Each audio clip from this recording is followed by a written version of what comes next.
யாருக்காவது அறிவுரை கொடுத்து அசிங்கப்பட்டிருக்கீங்களா? அப்போ இந்த கதை உங்களுக்கு தாங்க. கதைக்குள்ளே போகிறதுக்கு முன்னாடி ஒரு விஷயம் ஏற்கனவே கேட்டிருந்தேன் இல்லையா, அந்த கேள்விக்கான பதில். பார்வையற்ற முனிவர் இவர் தான் மன்னர்னு எப்படி கண்டுபிடிச்சார் தெரியுமா? அவர் பேசின அந்த பணிவான பேச்சில் தான். ஸோ இன்னைக்கான கேள்வியை கேட்டுடுறேன். கடிகாரம் அந்த பையன்கிட்ட என்ன சொல்லுச்சு அப்படிங்கிறத இதுக்கு முன்னாடி போட்ட அந்த கதையை கேட்டுட்டு வந்து இதுக்கான பதிலை சொல்லிடுங்க.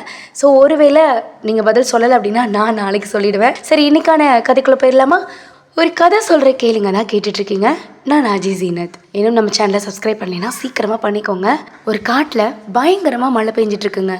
அப்போ அந்த காட்டில் இருந்த ஒரு குரங்கு மலையில் நனைஞ்சிக்கிட்டு நடுங்கிக்கிட்டு ஒரு மரத்தடியில் போய் ஒதுங்கி நிற்கிது.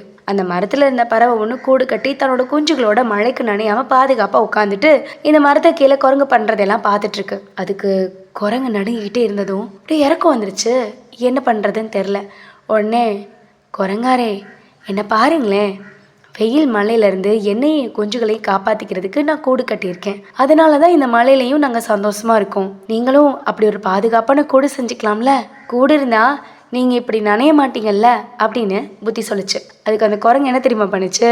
பயங்கரமான கோபத்தோட, ஏய் உன்னை விட நான் எவ்வளோ வலிமையானவன் தெரியுமா? நீலாம் எனக்கு புத்தி சொல்கிறியா? ஐயா, இப்போ உன்னையும் உன் குஞ்சுகளை என்ன பண்ணுறேன் பாரு அப்படின்னு மரத்தில் சரசரன்னு ஏறி பறவையோட கூட்டை பிச்சு எரிஞ்சிருச்சு. பறவைக்கு அப்போ தான் புத்தி வந்துச்சு. அறிவுரைகளை கூட அதை கேட்டு நடக்கிறவங்களுக்கு தான் சொல்லணும்னு. கெட்டவங்களுக்கு நல்லது சொன்னால் தனக்கும் தன்னோட குடும்பத்துக்கும் பாதுகாப்பு இல்லாமல் போயிடும் அப்படிங்கிறத அது புரிஞ்சுக்கிருச்சு. இப்போ அதை அடுத்த கூடு கட்டிடும், பிரச்சனை இல்லை. ஆனால் அது மனசு எவ்வளோ உடஞ்சிருக்குன்னு யோசிச்சு பாருங்க. இப்படி தாங்க நாமும் ஒவ்வொருத்தவங்களுக்கும் அறிவுரை வழங்குறதுக்கு முன்னாடி அது உண்மையிலேயே இவங்க ஏற்றுக்கிட்டு நடப்பாங்களா, அவங்களுக்கு நம்ம சொல்லலாமான்னு புரிஞ்சுக்கிட்டு அப்புறமா அறிவுரை வழங்குங்க. ஏன்னா இந்த உலகத்தில் இலவசமாக கொடுக்கறது அறிவுரை மட்டும்தான். என்ன நான் சொல்கிறது, அதே மாதிரி அறிவுரை சொல்ல போய் அது இருந்தால் கொடுப்பா, ஏன்பா பேசிகிட்டு இருக்க அப்படின்னு சில பேர் நம்மளுக்கு பதில் சொல்லிடுவாங்க. அதனால தான் ஏற்று நடக்கிறவங்களுக்கு மட்டும் இந்த அறிவுரையை சொல்லுங்கள். உங்கள் அறிவுரையை ஏற்று நடக்கிறவங்களுக்கு இந்த கதையை ஷேர் பண்ணிவிடுங்க. கதை பிடிச்சிருந்தா மறக்காமல் லைக் பண்ணிவிடுங்க. அப்புறம் ஒரு கதை சொல்கிற கேளுங்க பேஜ் இருக்குது, அதையும் ஃபாலோ பண்ணிவிடுங்க.